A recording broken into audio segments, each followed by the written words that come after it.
Leo nina somo zuri liitwalo upendo. Na kusalimu kupitia jina la Yesu Kristo, jina lipitalo majina yote. Upendo unayabeba mambo haya muhimu. Upendo unabeba kujitoa. Upendo unabeba kusamehe.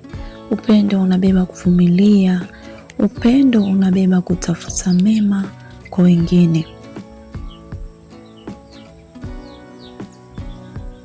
Upendo wa kweli haujengwi juu ya faida binafsi, bali juu ya kujitoa.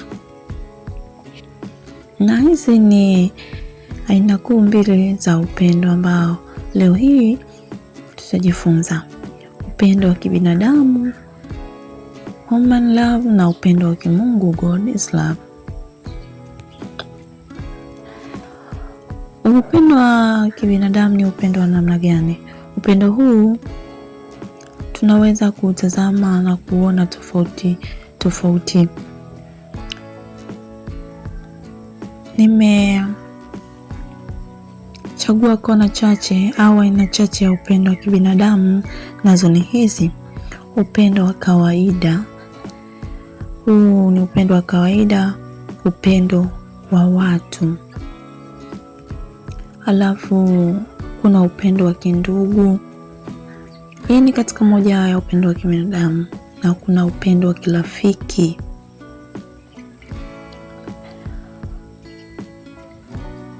Pia unaweza ukanukuu ukaandika Samueli wa kwanza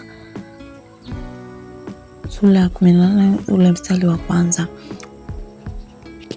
Pia nikaanganua katika upendo wa kibinadamu kuna upendo kwa adui. Pia unaweza ukaandika kitabu cha Mathayo ile sura ya 5 ule mstari wa 44. Pia upendo wa mtu kwa Mungu wake. Hii ni katika moja ya upendo wa kibinadamu. Unaweza ukanukuu kuandika Zaburi 91 mstari wa 14 na kitabu cha Marko 12 ule mstari wa 30. Na pia kuna upendo wa wanandoa na familia, ambapo unaweza ukanukuu kuandika kitabu cha Mwanzo sura ya 26 ule mstari wa 8.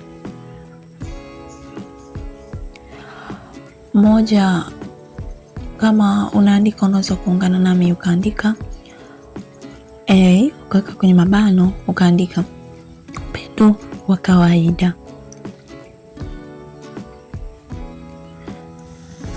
Ndani ya